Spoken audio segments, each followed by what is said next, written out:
Welcome, after chapter 1 of Rich Dad Poor Dad. Now we are going to read second chapter comprising first guidepost, that is, the rich don't work for money. So without any delay, let's start. Chapter 2 Lesson 1, The Rich Don't Work for Money. Dad, can you tell me how to get rich? My dad put down the evening paper. Why do you want to get rich, son? Because today Jimmy's mom drove up in their new Cadillac, and they were going to their beach house for the weekend. He took 3 of his friends, but Mike and I weren't invited. They told us we weren't invited because we were poor kids. They did? My dad asked incredulously. Yeah, they did. I replied in a hurt tone. My dad silently shook his head, pushed his glasses up the bridge of his nose and went back to reading the paper. I stood waiting for an answer. The year was 1956. I was 9 years old. By some twist of fate, I attended the same public school where the rich people sent their kids. We were primarily a sugar plantation town. The managers of the plantation and the other affluent people of the town, such as doctors, business owners, and bankers, sent their children to this school, grades 1 to 6. After grade 6, their children were generally sent off to private schools. Because my family lived on one side of the street, I went to this school. Had I lived on the other side of the street, I would have gone to a different school, with kids from families more like mine. After grade 6, these kids and I would go on to the public intermediate and high school. There was no private school for them or for me. My dad finally put down the paper. I could tell he was thinking.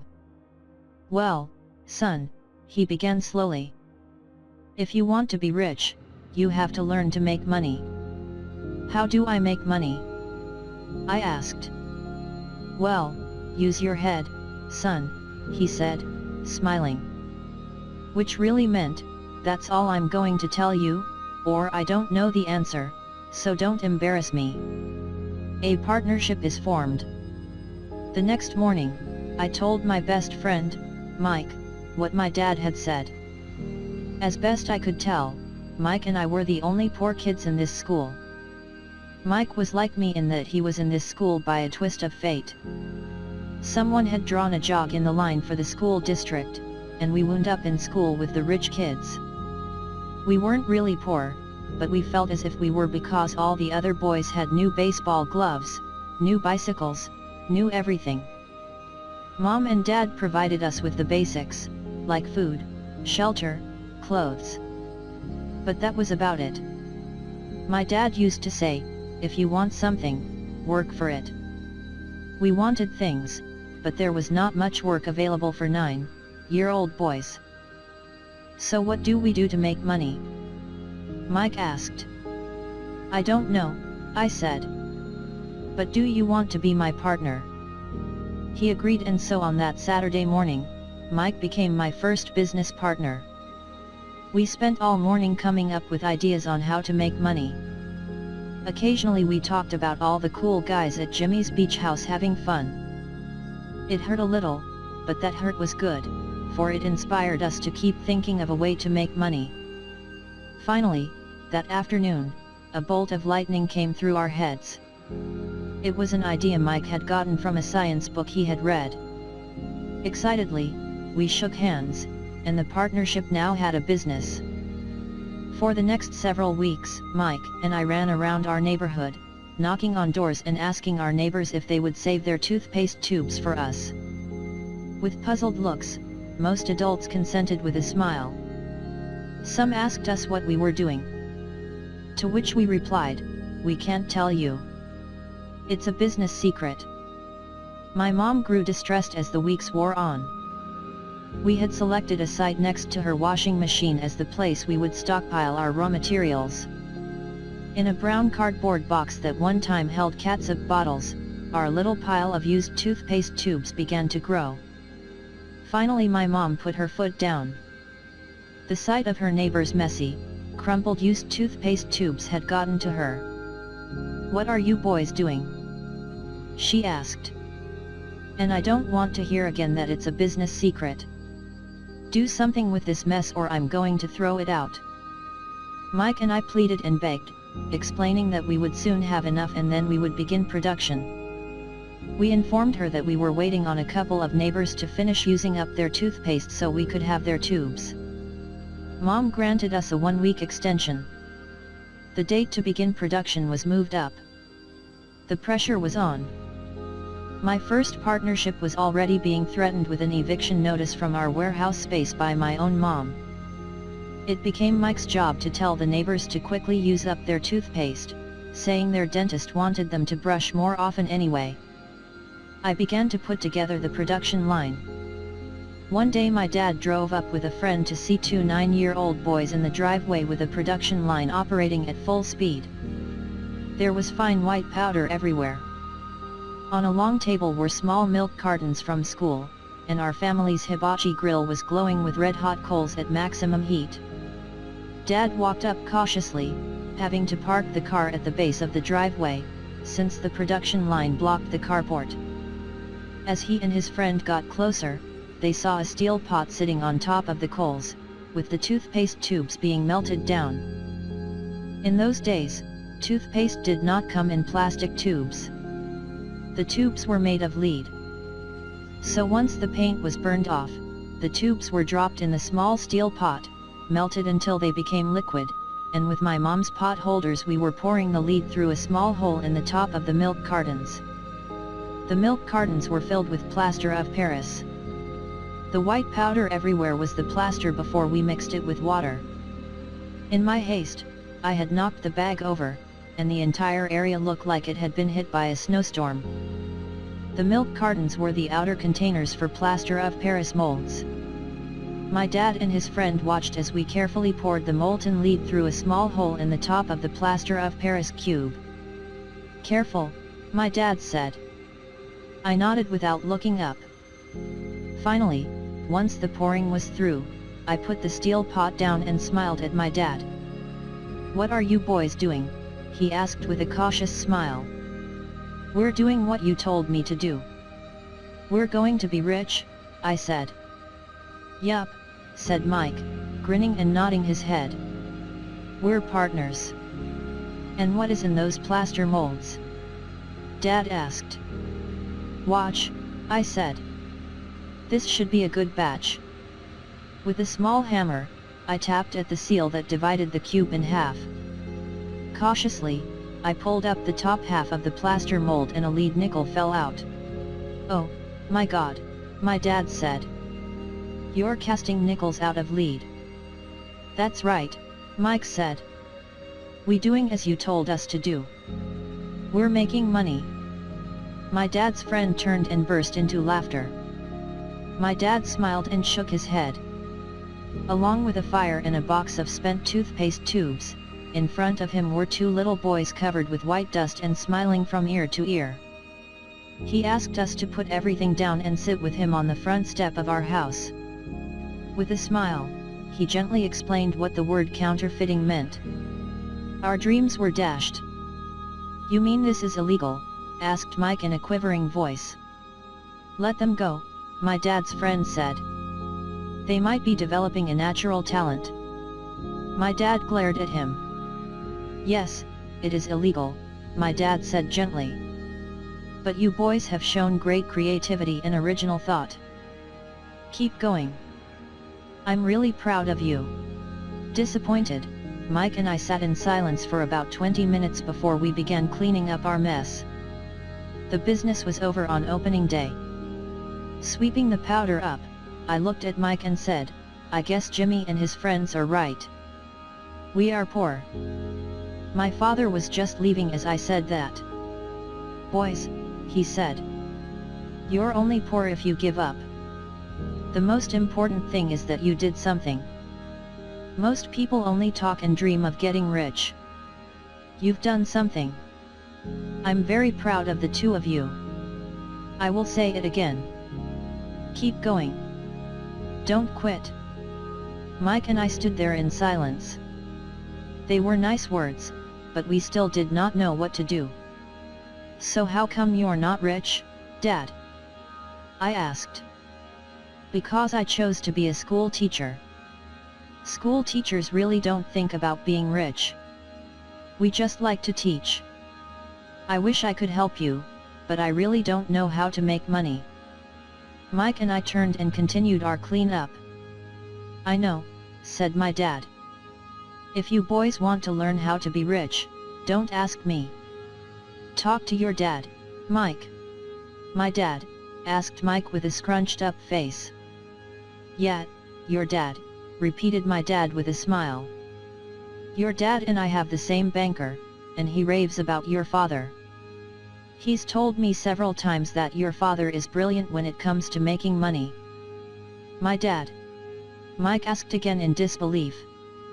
Then how come we don't have a nice car and a nice house like the rich kids at school? A nice car and a nice house does not necessarily mean you're rich or you know how to make money, my dad replied. Jimmy's dad works for the sugar plantation. He's not much different from me. He works for a company, and I work for the government. The company buys the car for him. The sugar company is in financial trouble, and Jimmy's dad may soon have nothing. Your dad is different, Mike. He seems to be building an empire, and I suspect in a few years he will be a very rich man. With that, Mike and I got excited again. With new vigor, we began cleaning up the mess caused by our now defunct first business. As we were cleaning, we made plans on how and when to talk to Mike's dad. The problem was that Mike's dad worked long hours and often did not come home until late. His father owned warehouses, a construction company, a chain of stores, and 3 restaurants. It was the restaurants that kept him out late. Mike caught the bus home after we had finished cleaning up.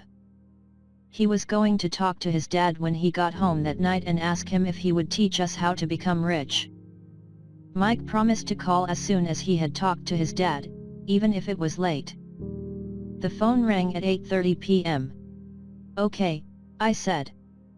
Next Saturday. And put the phone down. Mike's dad had agreed to meet with Mike and me.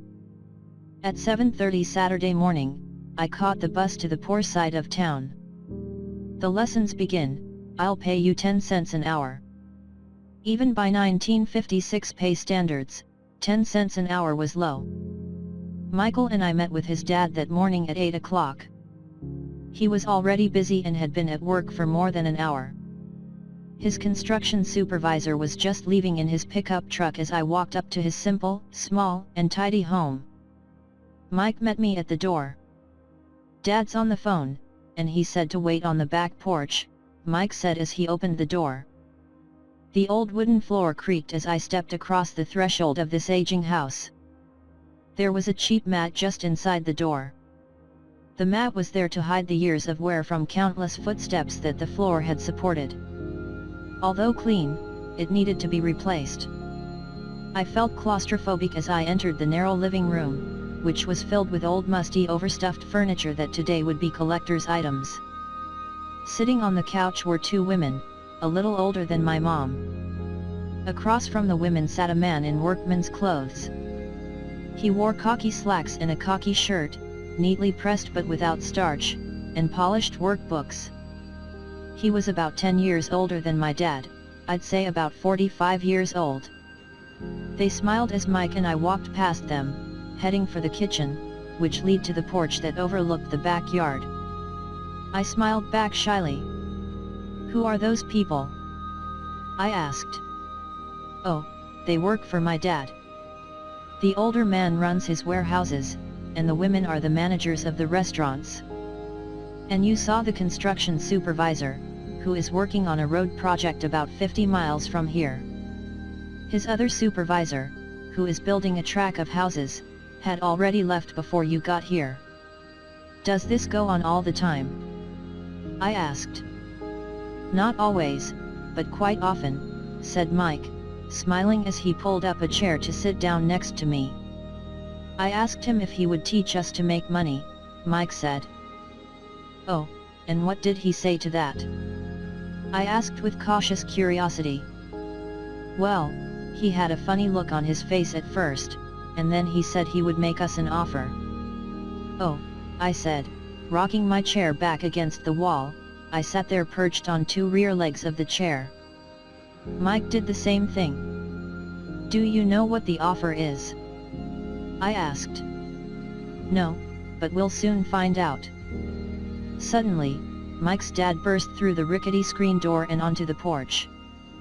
Mike and I jumped to our feet, not out of respect but because we were startled. Ready, boys? Mike's dad asked as he pulled up a chair to sit down with us. We nodded our heads as we pulled our chairs away from the wall to sit in front of him. He was a big man, about 6 feet tall and 200 pounds. My dad was taller, about the same weight, and 5 years older than Mike's dad. They sort of looked alike, though not of the same ethnic makeup. Maybe their energy was similar. Mike says you want to learn to make money? Is that correct, Robert? I nodded my head quickly, but with a little intimidation. He had a lot of power behind his words and smile. Okay, here's my offer. I'll teach you, but I won't do it classroom style. You work for me, I'll teach you. You don't work for me, I won't teach you. I can teach you faster if you work, and I'm wasting my time if you just want to sit and listen, like you do in school. That's my offer. Take it or leave it. May I ask a question first? I asked. No. Take it or leave it. I've got too much work to do to waste my time. If you can't make up your mind decisively, then you'll never learn to make money anyway. Opportunities come and go. Being able to know when to make quick decisions is an important skill. You have an opportunity that you asked for. School is beginning or it's over in 10 seconds, Mike's dad said with a teasing smile. Take it, I said. Take it, said Mike. Good, said Mike's dad. Mrs. Martin will be by in 10 minutes. After I'm through with her, you ride with her to my superette and you can begin working. I'll pay you 10 cents an hour and you will work for 3 hours every Saturday. But I have a softball game today, I said. Mike's dad lowered his voice to a stern tone. Take it or leave it, I'll take it, I replied, choosing to work and learn instead of playing softball. 30 cents later by 9 a.m. on a beautiful Saturday morning, Mike and I were working for Mrs. Martin. She was a kind and patient woman. She always said that Mike and I reminded her of her 2 sons who were grown and gone. Although kind, she believed in hard work and she kept us working. She was a taskmaster. We spent 3 hours taking canned goods off the shelves and, with a feather duster, brushing each can to get the dust off, and then restacking them neatly. It was excruciatingly boring work. Mike's dad, whom I call my rich dad, owned 9 of these little superettes with large parking lots. They were the early version of the 7-Eleven convenience stores. Little neighborhood grocery stores where people bought items such as milk, bread, butter, and cigarettes. The problem was, this was Hawaii before air conditioning, and the stores could not close its doors because of the heat. On 2 sides of the store, the doors had to be wide open to the road and parking lot. Every time a car drove by or pulled into the parking lot, dust would swirl and settle in the store. Hence, we had a job for as long as there was no air conditioning. For 3 weeks, Mike and I reported to Mrs. Martin and worked our 3 hours. By noon, our work was over, and she dropped 3 little dimes in each of our hands. Now, even at the age of 9 in the mid-1950s, 30 cents was not too exciting. Comic books cost 10 cents back then, so I usually spent my money on comic books and went home. By Wednesday of the 4th week, I was ready to quit. I had agreed to work only because I wanted to learn to make money from Mike's dad, and now I was a slave for 10 cents an hour. On top of that, I had not seen Mike's dad since that first Saturday. I'm quitting, I told Mike at lunchtime. The school lunch was miserable. School was boring, and now I did not even have my Saturdays to look forward to. But it was the 30 cents that really got to me. This time Mike smiled. "What are you laughing at?" I asked with anger and frustration. "Dad said this would happen. He said to meet with him when you were ready to quit." "What?" I said indignantly. "He's been waiting for me to get fed up." "Sort of," Mike said. "Dad's kind of different. He teaches differently from your dad. Your mom and dad lecture a lot. My dad is quiet and a man of few words. You just wait till this Saturday. I'll tell him you're ready." "You mean I've been set up?" "No, not really, but maybe. Dad will explain on Saturday." Waiting in line on Saturday, I was ready to face him and I was prepared. Even my real dad was angry with him. My real dad, the one I call the poor one, thought that my rich dad was violating child labor laws and should be investigated. My educated poor dad told me to demand what I deserve. At least 25 cents an hour. My poor dad told me that if I did not get a raise, I was to quit immediately. "You don't need that damned job anyway," said my poor dad with indignity. At 8 o'clock Saturday morning, I was going through the same rickety door of Mike's house. "Take a seat and wait in line," Mike's dad said as I entered. He turned and disappeared into his little office next to a bedroom. I looked around the room and did not see Mike anywhere. Feeling awkward, I cautiously sat down next to the same two women who were there 4 weeks earlier. They smiled and slid across the couch to make room for me. 45 minutes went by, and I was steaming. The two women had met with him and left 30 minutes earlier. An older gentleman was in there for 20 minutes and was also gone.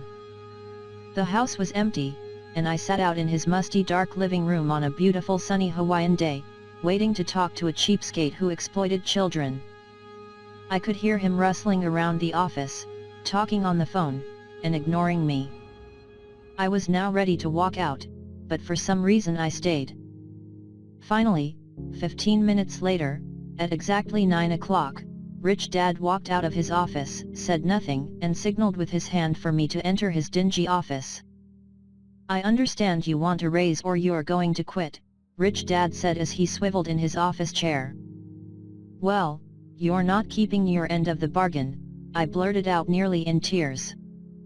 It was really frightening for a 9-year-old boy to confront a grown-up. "You said that you would teach me if I worked for you." "Well, I've worked for you.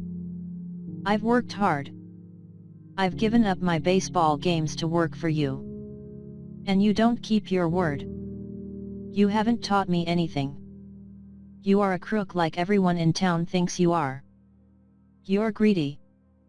You want all the money and don't take care of your employees. You make me wait and don't show me any respect. I'm only a little boy, and I deserve to be treated better." Rich Dad rocked back in his swivel chair, hands up to his chin, somewhat staring at me. It was like he was studying me. "Not bad," he said. "In less than a month, you sound like most of my employees." "What?" I asked. Not understanding what he was saying, I continued with my grievance. "I thought you were going to keep your end of the bargain and teach me. Instead you want to torture me? That's cruel. That's really cruel." "I am teaching you," Rich Dad said quietly. "What have you taught me?" "Nothing," I said angrily. "You haven't even talked to me once since I agreed to work for peanuts. 10 cents an hour. Ha!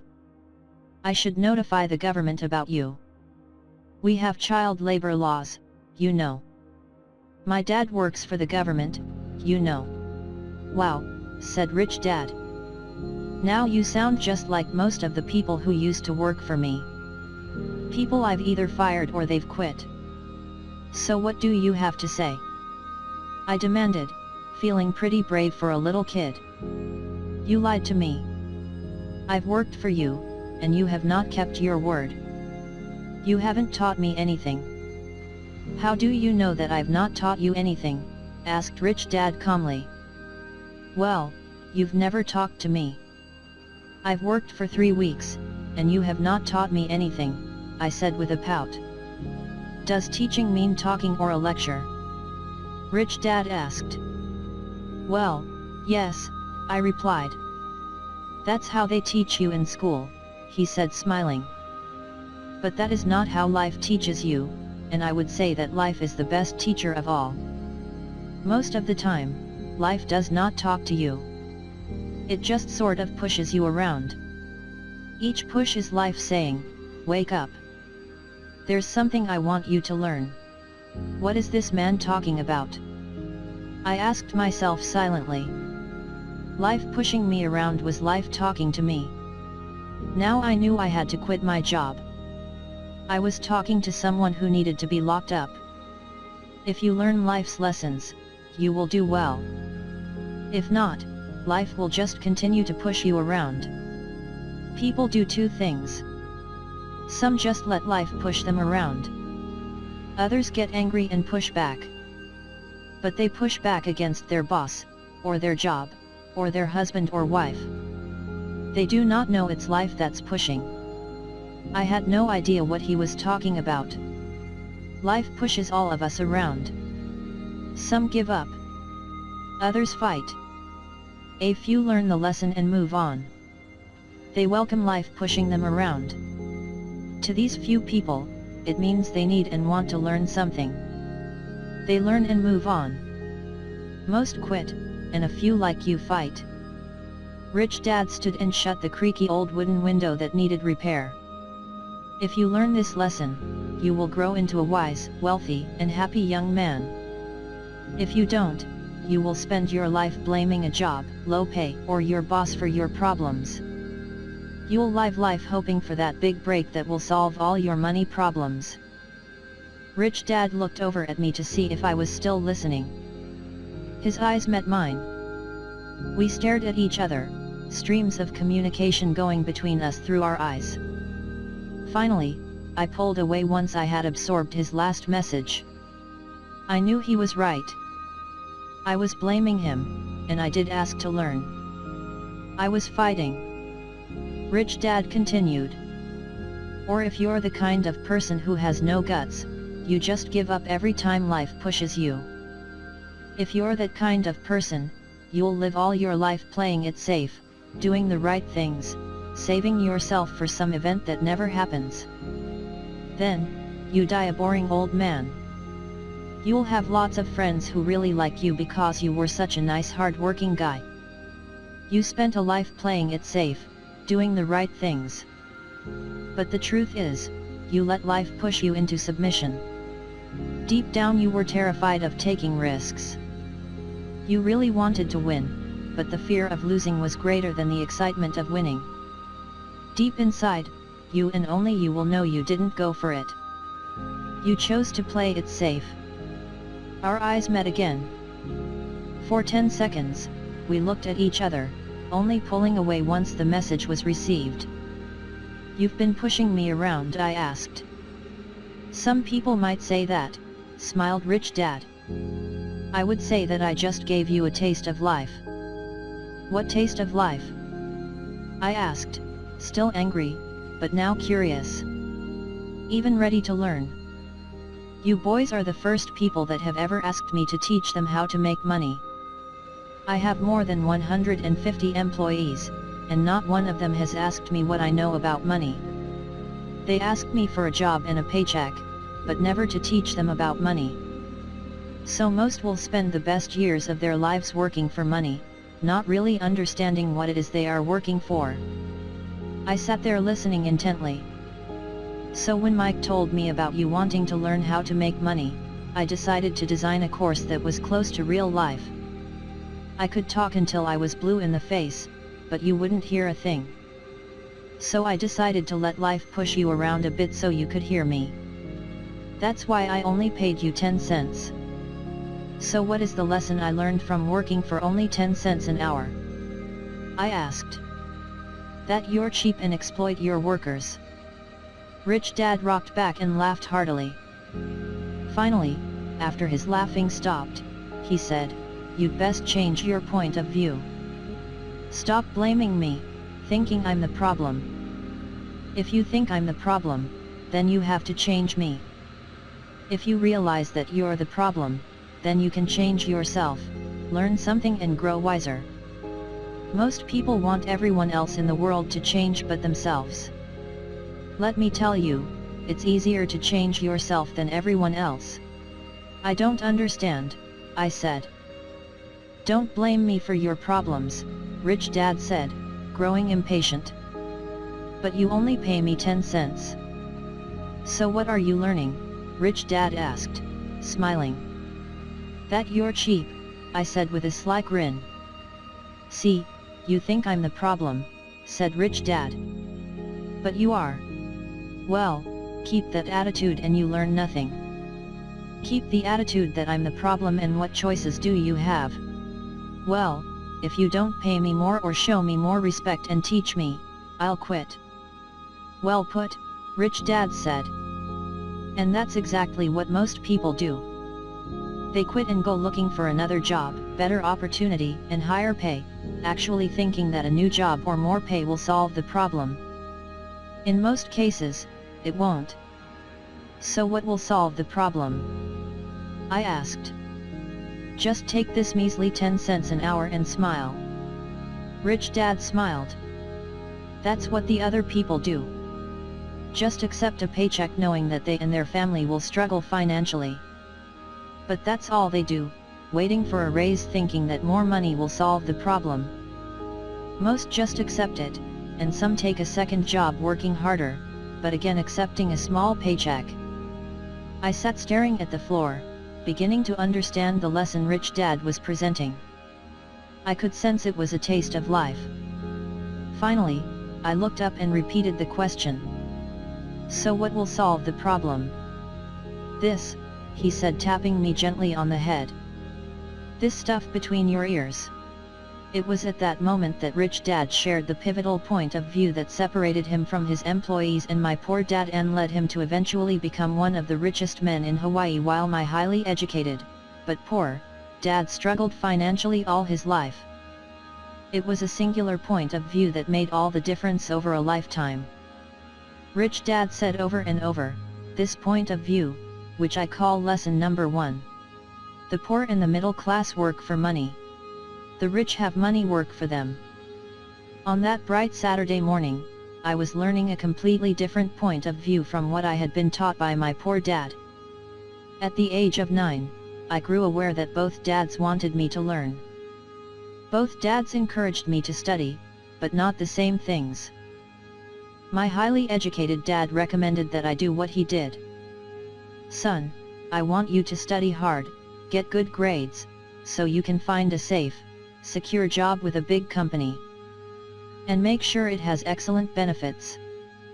My rich dad wanted me to learn how money works so I could make it work for me. These lessons I would learn through life with his guidance, not because of a classroom. My rich dad continued my first lesson, "I'm glad you got angry about working for 10 cents an hour. If you had not gotten angry and had gladly accepted it, I would have to tell you that I could not teach you. You see, true learning takes energy, passion, a burning desire. Anger is a big part of that formula, for passion is anger and love combined. When it comes to money, most people want to play it safe and feel secure. So passion does not direct them, fear does. So is that why they'll take a job with low PAR?" I asked. "Yes," said Rich Dad. "Some people say I exploit people because I don't pay as much as the sugar plantation or the government. I say the people exploit themselves. It's their fear, not mine. But don't you feel you should pay them more?" I asked. "I don't have to. And besides, more money will not solve the problem. Just look at your dad. He makes a lot of money, and he still can't pay his bills. Most people, given more money, only get into more debt. So that's why the 10 cents an hour, I said, smiling. It's a part of the lesson. That's right, smiled Rich Dad. You see, your dad went to school and got an excellent education, so he could get a high-paying job. Which he did.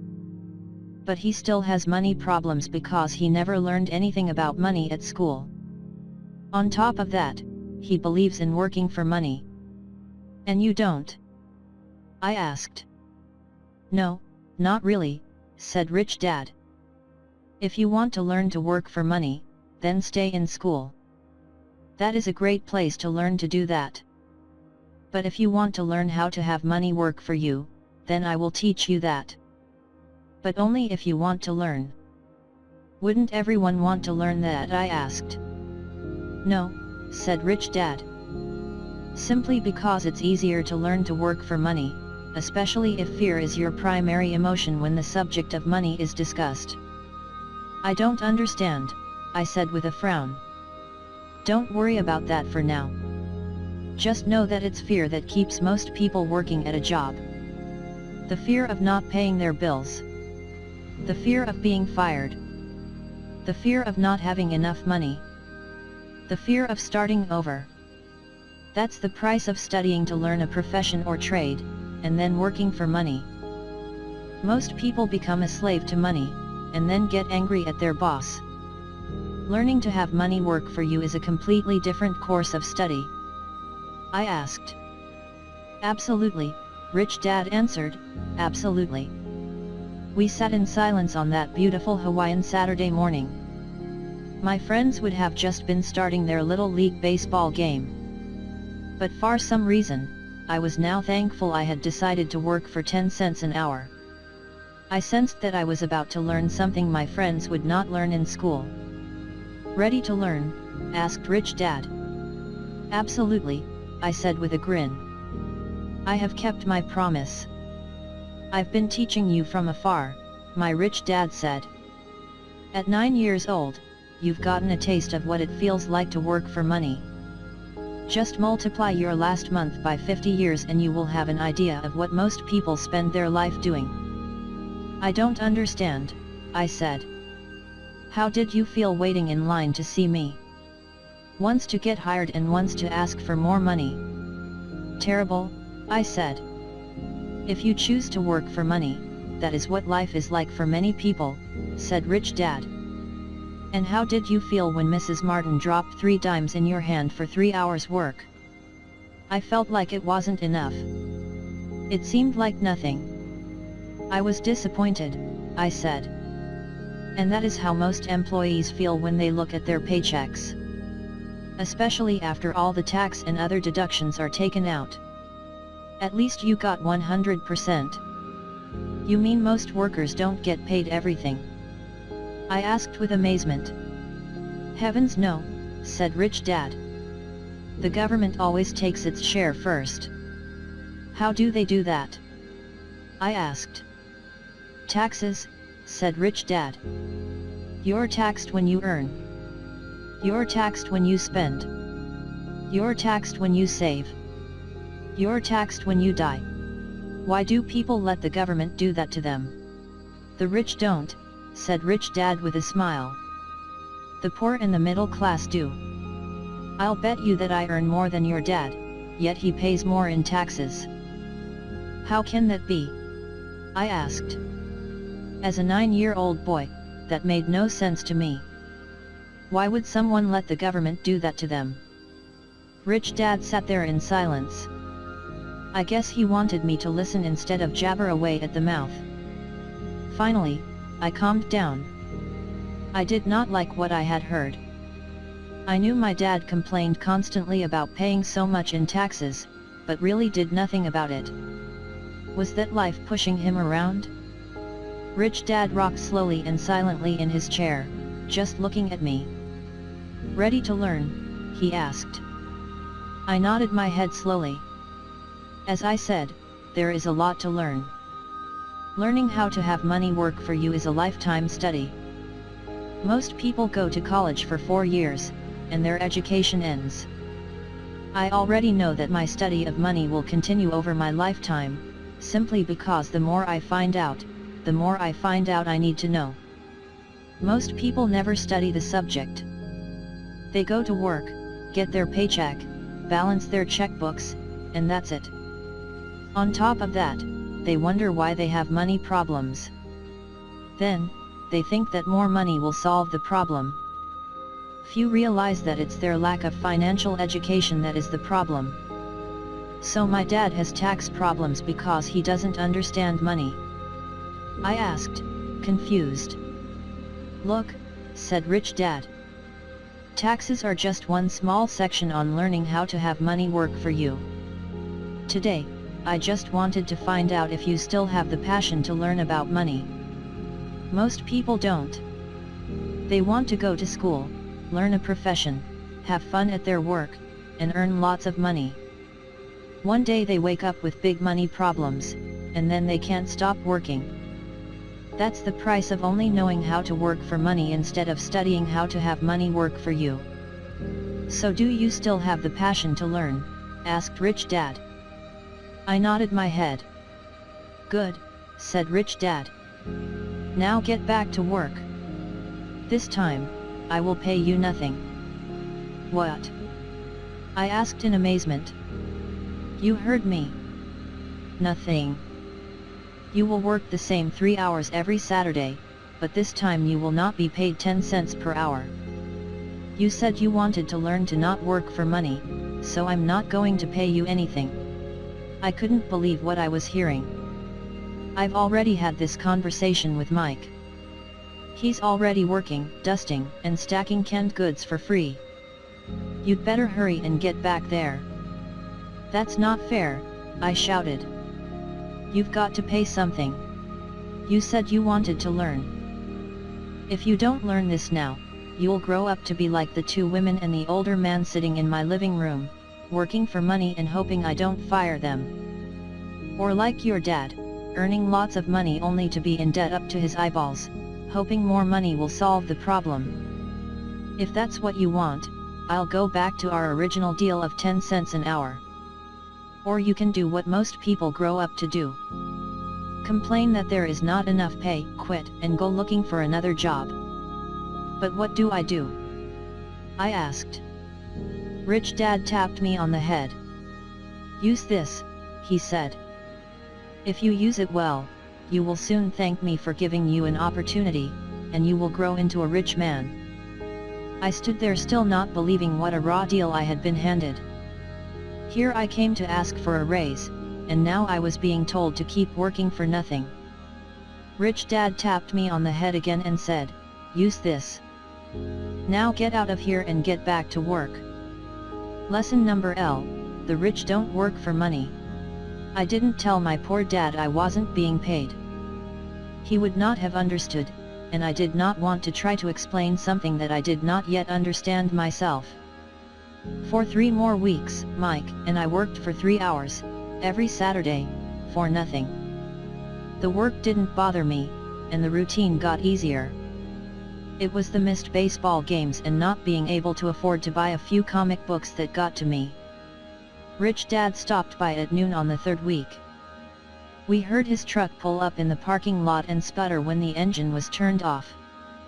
He entered the store and greeted Mrs. Martin with a hug.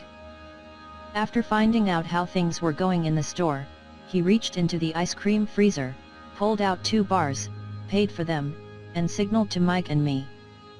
Let's go for a walk, boys. We crossed the street, dodging a few cars, and walked across a large grassy field, where a few adults were playing softball. Sitting down at a remote picnic table, he handed Mike and me the ice cream bars. How's it going, boys? Okay, Mike said. I nodded in agreement. Learn anything yet? Rich Dad asked. Mike and I looked at each other, shrugged our shoulders and shook our heads in unison. Avoiding one of life's biggest traps. Well, you boys had better start thinking. You're staring at one of life's biggest lessons. If you learn the lesson, you'll enjoy a life of great freedom and security. If you don't learn the lesson, you'll wind up like Mrs. Martin and most of the people playing softball in this park. They work very hard, for little money, clinging to the illusion of job security, looking forward to a 3-week vacation each year and a skimpy pension after 45 years of work. If that excites you, I'll give you a raise to 25 cents an hour. But these are good hard-working people. Are you making fun of them? I demanded. A smile came over Rich Dad's face. Mrs. Martin is like a mother to me. I would never be that cruel. I may sound cruel because I'm doing my best to point something out to the two of you. I want to expand your point of view so you can see something. Something most people never have the benefit of seeing because their vision is too narrow. Most people never see the trap they are in. Mike and I sat there uncertain of his message. He sounded cruel, yet we could sense he was desperately wanting us to know something. With a smile, Rich Dad said, "Doesn't that 25 cents an hour sound good? Doesn't it make your heart beat a little faster?" I shook my head no, but it really did. 25 cents an hour would be big bucks to me. "Okay, I'll pay you $1 an hour," Rich Dad said, with a sly grin. Now my heart was beginning to race. My brain was screaming, "Take it! Take it!" I could not believe what I was hearing. Still, I said nothing. "Okay, $2 an hour." My little 9-year-old brain and heart nearly exploded. After all, it was 1956 and being paid $2 an hour would have made me the richest kid in the world.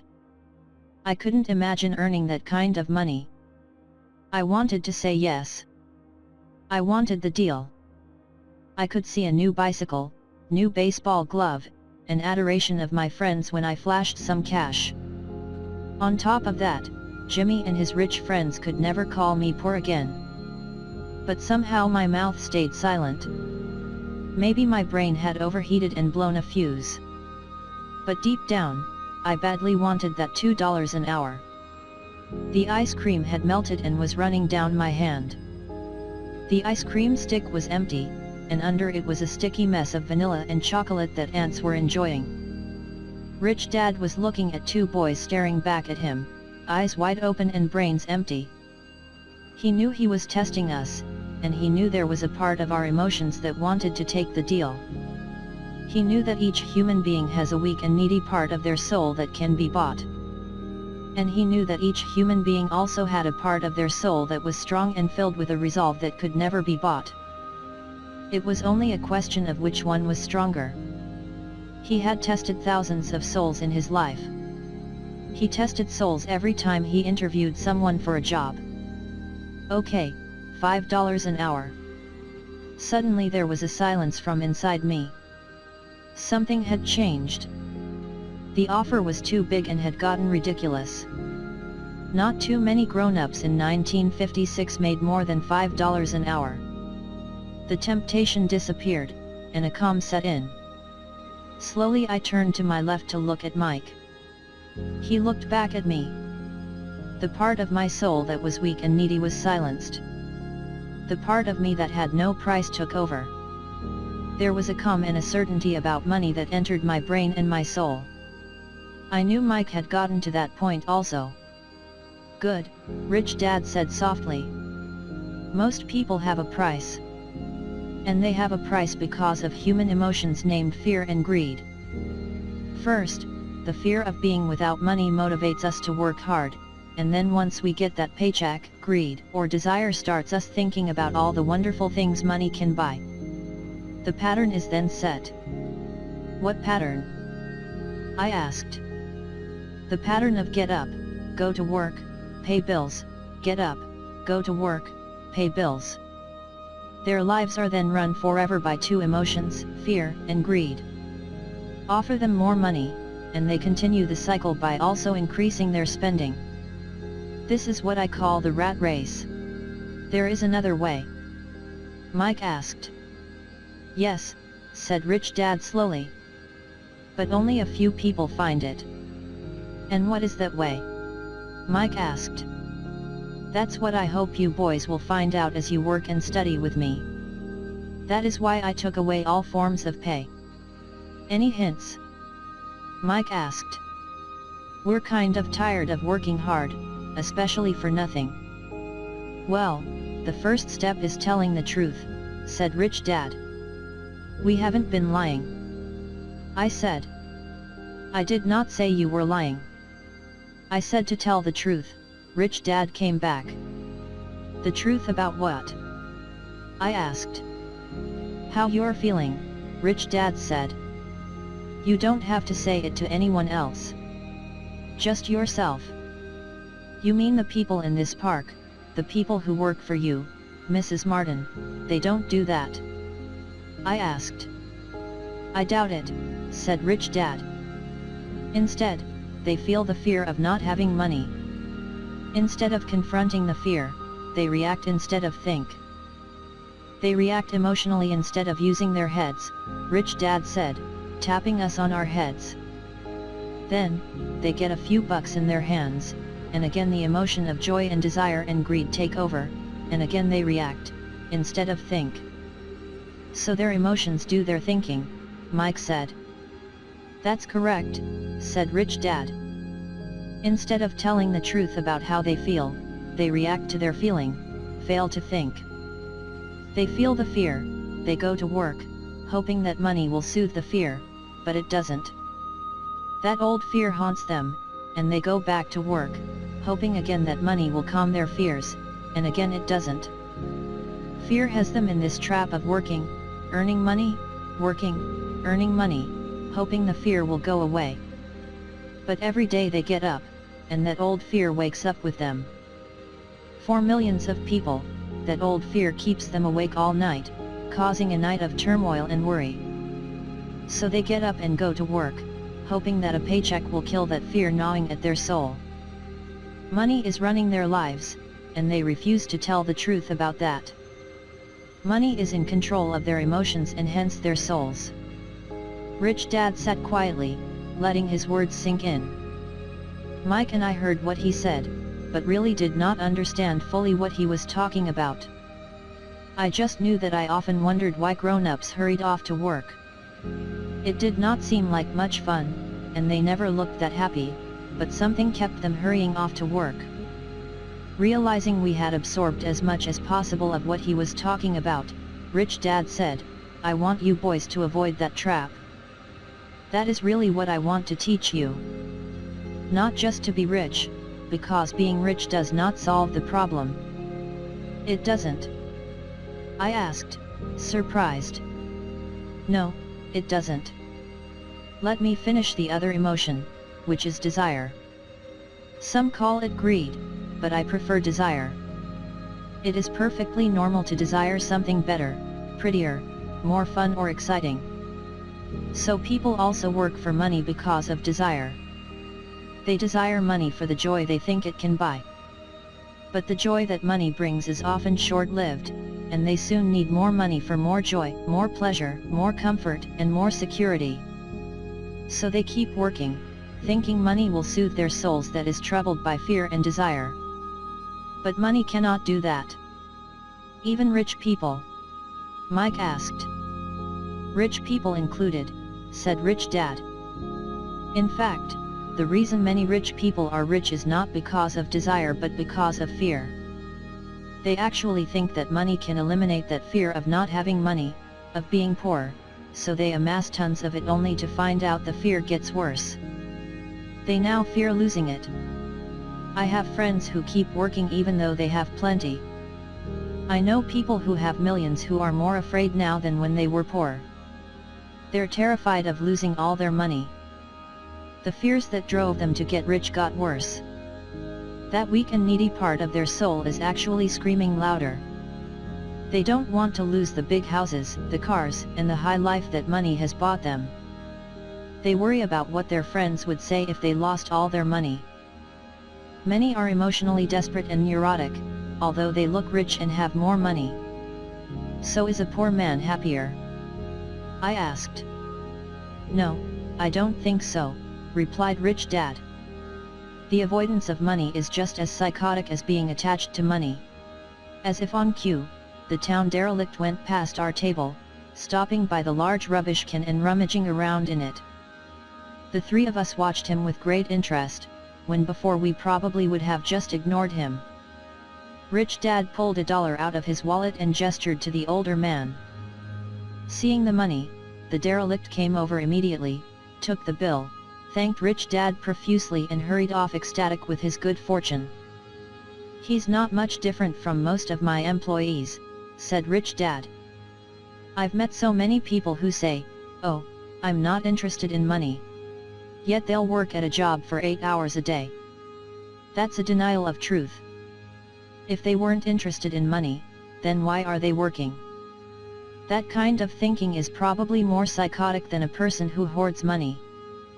As I sat there listening to my rich dad, my mind was flashing back to the countless times my own dad said, "I'm not interested in money." He said those words often. He also covered himself by always saying, "I work because I love my job." So what do we do? I asked. Not work for money until all traces of fear and greed are gone. No, that would be a waste of time, said Rich Dad. Emotions are what make us human. Make us real. The word emotion stands for energy in motion. Be truthful about your emotions, and use your mind and emotions in your favor, not against yourself. Whoa, said Mike. Don't worry about what I just said. It will make more sense in years to come. Just be an observer, not a reactor, to your emotions. Most people do not know that it's their emotions that are doing the thinking.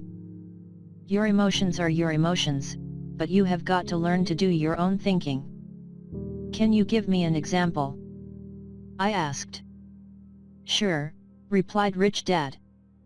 When a person says, "I need to find a job," it's most likely an emotion doing the thinking. Fear of not having money generates that thought. But people do need money if they have bills to pay, I said. Sure they do, smiled Rich Dad. All I'm saying is that it's fear that is all too often doing the thinking. I don't understand, said Mike. For example, said Rich Dad. If the fear of not having enough money arises, instead of immediately running out to get a job so they can earn a few bucks to kill the fear, they instead might ask themselves this question. Will a job be the best solution to this fear over the long run? In my opinion, the answer is no, especially when you look over a person's lifetime. A job is really a short-term solution to a long-term problem. But my dad is always saying, stay in school, get good grades, so you can find a safe, secure job. I spoke out, somewhat confused. Yes, I understand he says that, said Rich Dad, smiling. Most people recommend that, and it's a good idea for most people. But people make that recommendation primarily out of fear. You mean my dad says that because he's afraid? Yes, said Rich Dad. He's terrified that you won't be able to earn money and won't fit into society. Don't get me wrong. He loves you and wants the best for you. And I think his fear is justified. An education and a job are important. But it won't handle the fear. You see, that same fear that makes him get up in the morning to earn a few bucks is the fear that is causing him to be so fanatical about you going to school. So what do you recommend? I asked. I want to teach you to master the power of money. Not be afraid of it. And they don't teach that in school. If you don't learn it, you become a slave to money. It was finally making sense. He did want us to widen our views. To see what Mrs. Martin could not see, his employees could not see, or my dad for that matter. He used examples that sounded cruel at the time, but I've never forgotten them. My vision widened that day, and I could begin to see the trap that lay ahead for most people. You see, we're all employees ultimately. We just work at different levels, said Rich Dad. I just want you boys to have a chance to avoid the trap. The trap caused by those two emotions, fear and desire. Use them in your favor, not against you. That's what I want to teach you. I'm not interested in just teaching you to make a pile of money. That won't handle the fear or desire. If you don't first handle fear and desire, and you get rich, you'll only be a high-paid slave. So how do we avoid the trap? I asked. The main cause of poverty or financial struggle is fear and ignorance, not the economy or the government or the rich. It's self-inflicted fear and ignorance that keeps people trapped. So you boys go to school and get your college degrees. I'll teach you how to stay out of the trap. The pieces of the puzzle were appearing. My highly educated dad had a great education and a great career. But school never told him how to handle money or his fears. It became clear that I could learn different and important things from two fathers. So you've been talking about the fear of not having money. How does the desire of money affect our thinking? Mike asked. How did you feel when I tempted you with a pay raise? Did you notice your desires rising? We nodded our heads. By not giving in to your emotions, you were able to delay your reactions and think. That is most important. We will always have emotions of fear and greed. From here on in, it is most important for you to use those emotions to your advantage and for the long term, and not simply let your emotions run you by controlling your thinking. Most people use fear and greed against themselves. That's the start of ignorance. Most people live their lives chasing paychecks, pay raises and job security because of the emotions of desire and fear, not really questioning where those emotion-driven thoughts are leading them.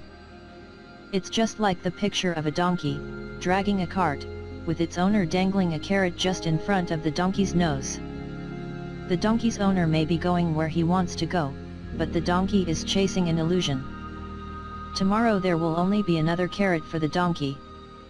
You mean the moment I began to picture a new baseball glove, candy, and toys, that's like a carrot to a donkey? Mike asked. Yeah. And as you get older, your toys get more expensive. A new car, a boat, and a big house to impress your friends, said Rich Dad with a smile.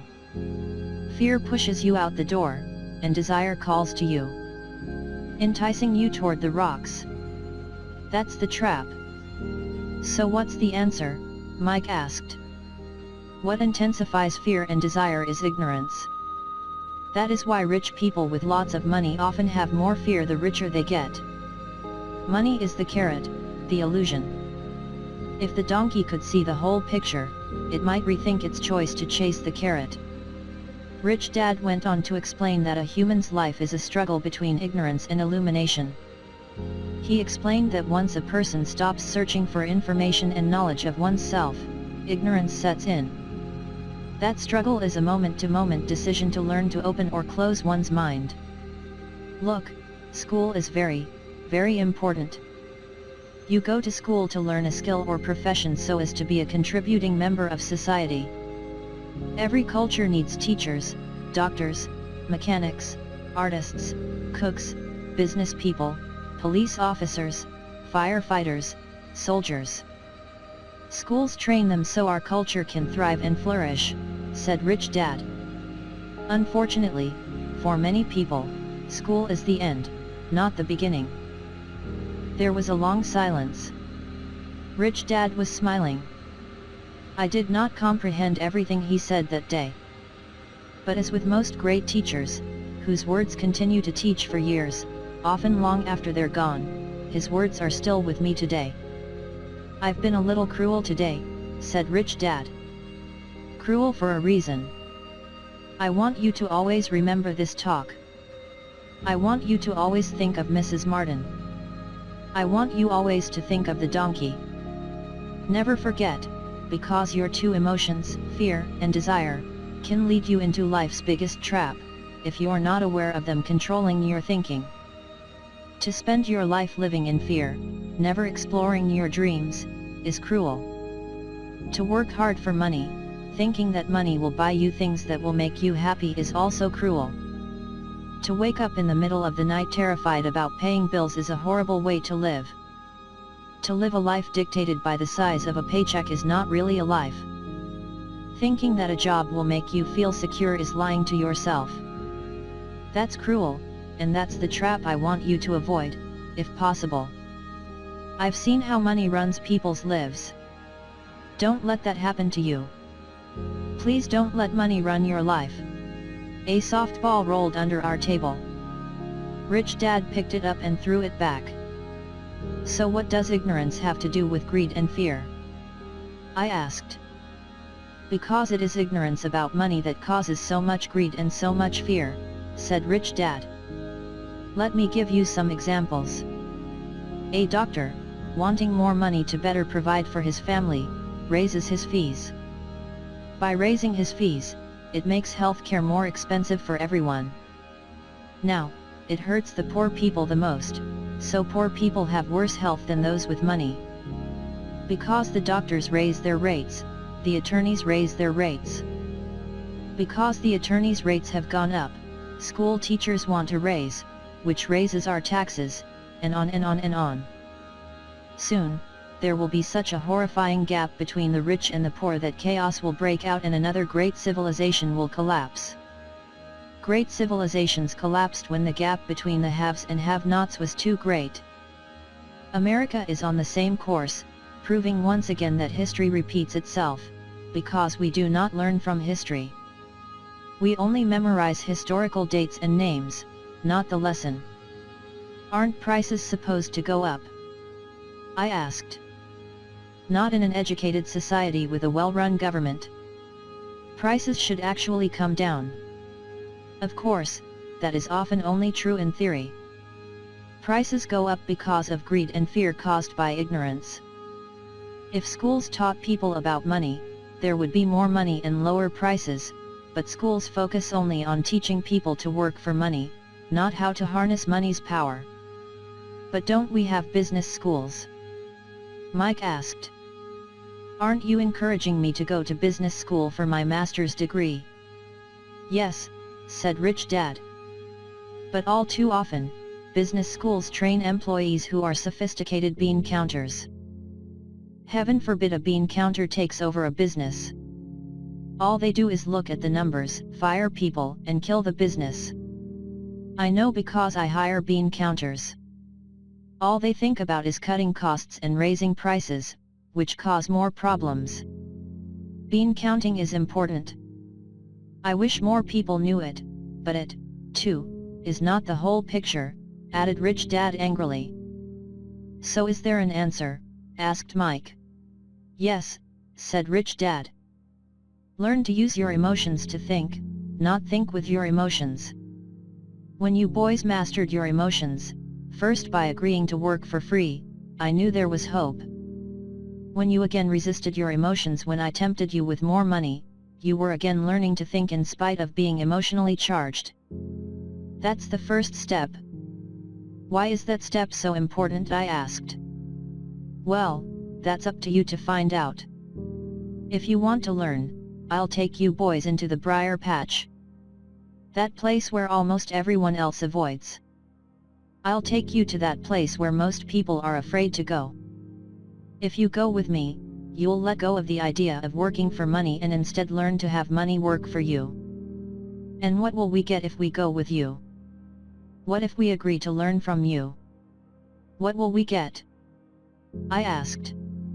The same thing Briar Rabbit got, said Rich Dad. Freedom from the tar baby. Is there a briar patch? I asked. Yes, said Rich Dad. The briar patch is our fear and our greed. Going into our fear and confronting our greed, our weaknesses, our neediness is the way out. And the way out is through the mind, by choosing our thoughts. Choosing our thoughts? Mike asked, puzzled. Yes. Choosing what we think rather than reacting to our emotions. Instead of just getting up and going to work to solve your problems, just because the fear of not having the money to pay your bills is scaring you. Thinking would be taking the time to ask yourself a question. A question like, is working harder at this the best solution to this problem? Most people are so terrified at not telling themselves the truth that fear is in control, which they cannot think, and instead run out the door. Tar baby is in control. That's what I mean by choosing your thoughts. And how do we do that? Mike asked. That's what I will be teaching you. I'll be teaching you to have a choice of thoughts to consider, rather than knee-jerk reacting, like gulping down your morning coffee and running out the door. Remember what I said before, a job is only a short-term solution to a long-term problem. Most people have only one problem in mind, and it's short-term. It's the bills at the end of the month, the tar baby. Money now runs their lives. Or should I say the fear and ignorance about money.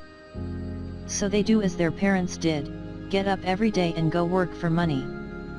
Not having the time to say, is there another way? Their emotions now control their thinking, not their heads. Can you tell the difference between emotions thinking and the head thinking? Mike asked. Oh, yes. I hear it all the time, said Rich Dad. I hear things like, well, everyone has to work. Or the rich are crooks. Or I'll get another job. I deserve this raise. You can't push me around. Or I like this job because it's secure. Instead of, is there something I'm missing here, which breaks the emotional thought, and gives you time to think clearly. I must admit, it was a great lesson to be getting. To know when someone was speaking out of emotions or out of clear thought. It was a lesson that served me well for life. Especially when I was the one speaking out of reaction and not from clear thought. As we headed back to the store, Rich Dad explained that the rich really did make money. They did not work for it. He went on to explain that when Mike and I were casting 5-cent pieces out of lead, thinking we were making money, we were very close to thinking the way the rich think. The problem was that it was illegal for us to do it. It was legal for the government and banks to do it, but not us. He explained that there are legal ways to make money and illegal ways. Rich Dad went on to explain that the rich know that money is an illusion, truly like the carrot for the donkey. It's only out of fear and greed that the illusion of money is held together by billions of people thinking that money is real. Money is really made up. It was only because of the illusion of confidence and the ignorance of the masses that the house of cards stood standing. In fact, he said, in many ways the donkey's carrot was more valuable than money. He talked about the gold standard that America was on, and that each dollar bill was actually a silver certificate. What concerned him was the rumor that we would someday go off the gold standard and our dollars would no longer be silver certificates. When that happens, boys, all hell is going to break loose. The poor, the middle class and the ignorant will have their lives ruined simply because they will continue to believe that money is real and that the company they work for, or the government, will look after them. We really did not understand what he was saying that day, but over the years it made more and more sense. Seeing what others miss. As he climbed into his pickup truck, outside of his little convenience store, he said, "Keep working, boys, but the sooner you forget about needing a paycheck, the easier your adult life will be. Keep using your brain, work for free, and soon your mind will show you ways of making money far beyond what I could ever pay you. You will see things that other people never see. Opportunities right in front of their noses. Most people never see these opportunities because they're looking for money and security, so that's all they get. The moment you see one opportunity, you will see them for the rest of your life. The moment you do that, I'll teach you something else. Learn this, and you'll avoid one of life's biggest traps. You'll never, ever, touch that tar baby." Mike and I picked up our things from the store and waved goodbye to Mrs. Martin. We went back to the park, to the same picnic bench, and spent several more hours thinking and talking. We spent the next week at school, thinking and talking. For 2 more weeks, we kept thinking, talking, and working for free. At the end of the second Saturday, I was again saying goodbye to Mrs. Martin and looking at the comic book stand with a longing gaze. The hard thing about not even getting 30 cents every Saturday was that I didn't have any money to buy comic books. Suddenly, as Mrs. Martin was saying goodbye to Mike and me, I saw something she was doing that I had never seen her do before. I mean, I had seen her do it, but I never took notice of it. Mrs. Martin was cutting the front page of the comic book in half. She was keeping the top half of the comic book cover and throwing the rest of the comic book into a large brown cardboard box. When I asked her what she did with the comic books, she said, "I throw them away. I give the top half of the cover back to the comic book distributor for credit when he brings in the new comics. He's coming in an hour." Mike and I waited for an hour. Soon the distributor arrived and I asked him if we could have the comic books. To which he replied, "You can have them if you work for this store and do not resell them." Our partnership was revived. Mike's mom had a spare room in the basement that no one used. We cleaned it out, and began piling hundreds of comic books in that room. Soon our comic book library was open to the public. We hired Mike's younger sister, who loved to study, to be head librarian. She charged each child 10 cents admission to the library, which was open from 2:30 to 4:30 p.m. every day after school. The customers, the children of the neighborhood, could read as many comics as they could in 2 hours. It was a bargain for them since a comic costs 10 cents each, and they could read 5 or 6 in 2 hours. Mike's sister would check the kids as they left, to make sure they weren't borrowing any comic books. She also kept the books, logging in how many kids showed up each day, who they were, and any comments they might have. Mike and I averaged $9.50 per week over a 3-month period. We paid his sister $1 a week and allowed her to read the comics for free, which she rarely did since she was always studying. Mike and F kept our agreement by working in the store every Saturday and collecting all the comic books from the different stores. We kept our agreement to the distributor by not selling any comic books. We burned them once they got too tattered. We tried opening a branch office, but we could never quite find someone as dedicated as Mike's sister we could trust. At an early age, we found out how hard it was to find good staff. 3 months after the library first opened, a fight broke out in the room. Some bullies from another neighborhood pushed their way in and started it. Mike's dad suggested we shut down the business. So our comic book business shut down, and we stopped working on Saturdays at the convenience store. Anyway, Rich Dad was excited because he had new things he wanted to teach us. He was happy because we had learned our first lesson so well.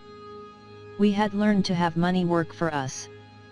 By not getting paid for our work at the store, we were forced to use our imaginations to identify an opportunity to make money. By starting our own business, the comic book library, we were in control of our own finances, not dependent on an employer. The best part was that our business generated money for us, even when we weren't physically there. Our money worked for us. Instead of paying us money, Rich Dad had given us so much more.